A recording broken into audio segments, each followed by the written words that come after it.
Une manifestation parfaite de l'ordre de priorité du gouvernement de Philippe Couillard. Ils vous ont annoncé un plan, plus d'une centaine de pages sur l'économie, les sièges sociaux. Et dans la même conférence de presse, ils vous ont dit vous savez, pour les 500 $ de crédit d'impôt qu'on veut enlever aux aînés, c'est pas pressé. C'est pas pressé, on va attendre le budget, on va continuer à les laisser dans l'incertitude pendant qu'ils font leur rapport d'impôt. Mais ce qui est pressé aujourd'hui, c'est d'annoncer le plus grand cadeau, pas aux 1 % les plus riches du Québec, aux 0,1 % les plus riches du Québec. Ça, c'est pressé. Dans ce qu'ils ont présenté, là, la mesure la plus effective et la plus immédiate, c'est de dire à ceux des Québécois qui ont des options d'achat d'actions, on ne parle pas à grand monde, là, ceux qui ont des options d'achat d'actions, grâce à M. Couillard, vous allez payer moins d'impôts. Et pour chaque $1 million d'options d'achat, on va vous donner 60 000 $. 60 000 $ d'impôts en moins grâce à M. Couillard pour les millionnaires et quelques milliardaires québécois qui ont des options d'achat d'impôts. Ça, c'est urgent. Ça, il fallait faire ça aujourd'hui. Les aînés, là, les aînés défavorisés, leurs 500 $, non, ça, c'est pas urgent. Ça va attendre. On va continuer à faire des petits calculs mesquins parce qu'on ne peut pas dire ça aujourd'hui. Alors, c'est quand même extraordinaire, le choix des priorités de ce gouvernement. Alors aujourd'hui, 3 ans après leur élection, ils essaient de nous dire qu'ils vont faire quelque chose pour les sièges sociaux. Alors, il faut dire que dans ce plan-là, rien dans ce plan n'aurait empêché la vente de Rona, de Saint-Hubert, du Cirque du Soleil ou des autres entreprises qu'on a perdues sous le gouvernement libéral. Rien, zéro exposant, zéro. Ils font un groupe d'intervention financière dont le budget est 0 $. 0 $. Un groupe qui va jaser de ce qui pourrait bien aller. C'est quand même extraordinaire. Il y a une mesure qu'on va saluer, c'est la mesure qui étend aux entreprises de services une facilité fiscale pour le transfert d'entreprise. C'est bien. Mais ça n'a rien à voir avec les propositions que l'on fait pour permettre aux cadres et aux salariés d'entreprise d'avoir de l'aide, un budget, un investissement, un appui d'Investissement Québec pour reprendre les entreprises lorsque les entrepreneurs décident de vendre. Il y a une timidité dans les propositions qui sont faites aujourd'hui qui est désolante, sauf pour aider les Québécois les plus riches. Ça, il n'y a pas de timidité là-dedans. Je vais demander à Nicolas Marceau de revenir sur certaines des mesures que les libéraux avaient promises et qui faisaient consensus dans les milieux économiques du Québec et que les libéraux confirment aujourd'hui qu'ils refusent d'appliquer pour garder nos sièges sociaux. Voilà. Oui, merci. Alors oui, le vide de ce qui est annoncé aujourd'hui est d'autant plus choquant que le gouvernement a entre ses mains un rapport qui avait été déposé en février 14 par Claude Séguin, un grand nombre de personnes, de personnalités d'affaires. Je vais simplement vous rappeler quelques mesures qui étaient contenues dans ce rapport et qui n'ont pas été retenues par le gouvernement de M. Couillard. L'une d'entre elles faisait vraiment consensus, et je crois qu'elle fait encore consensus, c'est celle de conférer des droits de vote différents à des actionnaires selon la durée de détention des actions. Alors, autrement dit, si vous achetez des actions maintenant, bien, pour la prochaine année, vous n'aurez pas le droit d'exercer le droit de vote qui est associé. Pour pouvoir exercer un droit de vote, on ne doit pas être un touriste, on doit être un investisseur de long terme. Alors, ce genre de mesure-là existe ailleurs. C'était contenu dans le rapport de Claude Séguin. Et pour des raisons qui appartiennent au gouvernement, ça n'est pas dans son plan d'aujourd'hui. Autre mesure, encore plus drastique, c'est simplement de dire que l'offrant, celui qui fait une offre d'achat hostile, n'a tout simplement pas de droit de vote dans le vote qui suit l'offre d'achat, c'est-à-dire au moment où on se demande, où les actionnaires doivent disposer de l'offre qui a été faite par l'offrant. Alors ça, c'est aussi possible de le faire. C'était dans le rapport Séguin.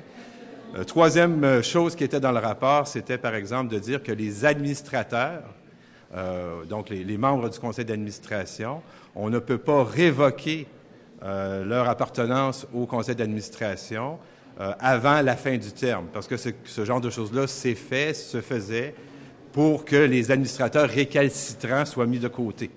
Alors ça, ce sont 3 mesures là, que je viens de vous décrire, qui étaient dans le rapport Séguin, que le gouvernement aura pu mettre de l'avant et qu'il se refuse à faire. Et puis, on voit qu'à la place, il se contente d'aller dans d'autres directions. Peut-être un dernier point que je pourrais ajouter. Il y a la question des pilules empoisonnées.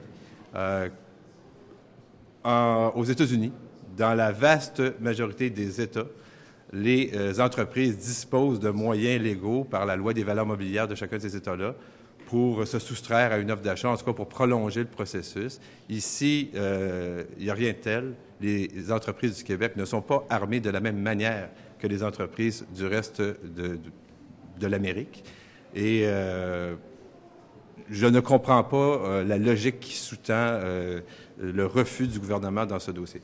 Alors, je vous laisse là-dessus. Merci.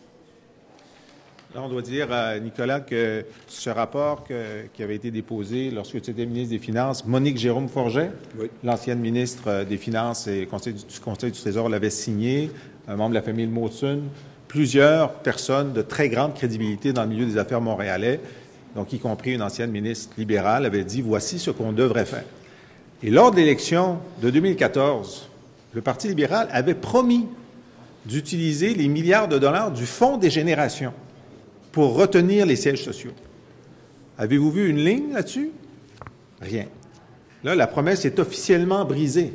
Ils ne l'ont pas appliquée pendant 3 ans et maintenant, ils s'engagent à poursuivre le bris de leur promesse. Alors, c'est extraordinairement décevant pour tous les Québécois qui ont assisté impuissants à l'impuissance programmée du gouvernement libéral face à la rétention de nos sièges sociaux. Et là, il nous donne un programme, l'impuissance programmée, volontaire du gouvernement libéral sur les sièges sociaux, le refus d'agir comme les Américains, les Britanniques, d'autres sociétés capitalistes avancées le font pour eux, ce que font les Américains, là, pas de Trump, là, avant Trump, les Américains d'Obama, les Américains pendant toutes ces années.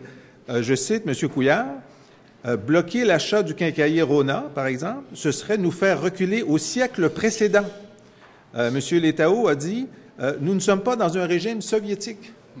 Alors pour eux, les mesures prises par d'autres sociétés capitalistes avancées pour protéger leurs sièges sociaux, c'est construire des murs, c'est du siècle précédent, c'est des politiques soviétiques. Alors on voit comment ils sont déconnectés même des consensus économiques internationaux des sociétés qui ont à cœur le maintien de leurs fleurons sur leur territoire. Merci. Merci beaucoup, M. Lisée. M. Marceau, il y a dans la période de questions, mais c'est d'avoir une question, une sous-question.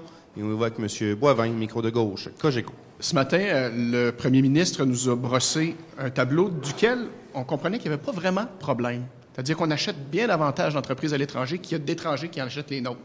Et on se retrouve avec un plan où, vous l'avez dit, là, c'est relativement timide. Qu'est-ce que c'est qu'un gouvernement qui dit « j'ai pas de problème, mais je vais faire quelque chose ». Comment est-ce qu'il faut comprendre ça? Bien, d'abord, ça montre encore une fois comment M. Couillard n'a pas une bonne compréhension de l'économie québécoise. Disons qu'on a 25 fleurons stratégiques au Québec. On a beau acheter 50 entreprises américaines qui, eux, en ont 15 000. Si on se fait acheter nos 25 fleurons, c'est toute notre économie stratégique qui vient de passer aux étrangers. Tu sais, il y a un problème de nombre. Quand bien même, puis Nicolas me disait ça, quand bien même on acquiert une petite parcelle de la propriété des entreprises mondiales, on n'est pas en train de démanteler la capacité des Américains ou des Européens de diriger leur économie. Mais si on perd 25 de nos fleurons, on n'est plus propriétaire de ce qui est stratégique chez nous.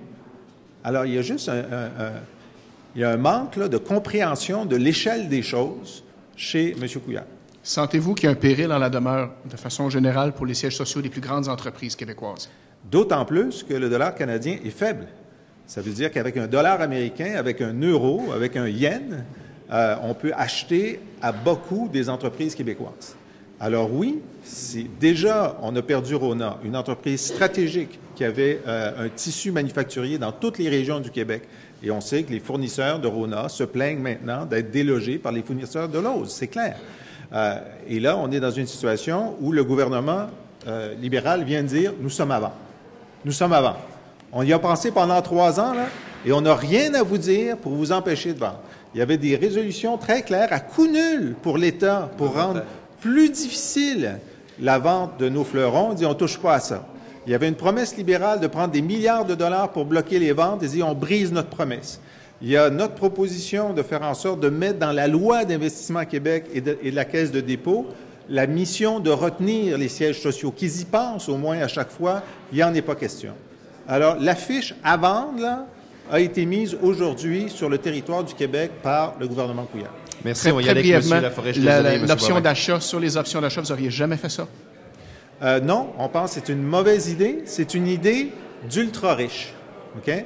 C'est une idée d'ultra-riche et la personne qui avait décidé d'imposer davantage des ultra-riches, c'était mon patron, Lucien Bouchard. C'est Lucien Bouchard qui avait fait ça dans le déficit zéro en disant ça fait partie de la contribution des ultra-riches de payer davantage sur les options d'achat. Et il avait raison. Et je suis fier de Lucien Bouchard, puis je ne suis pas fier de Philippe Couillard.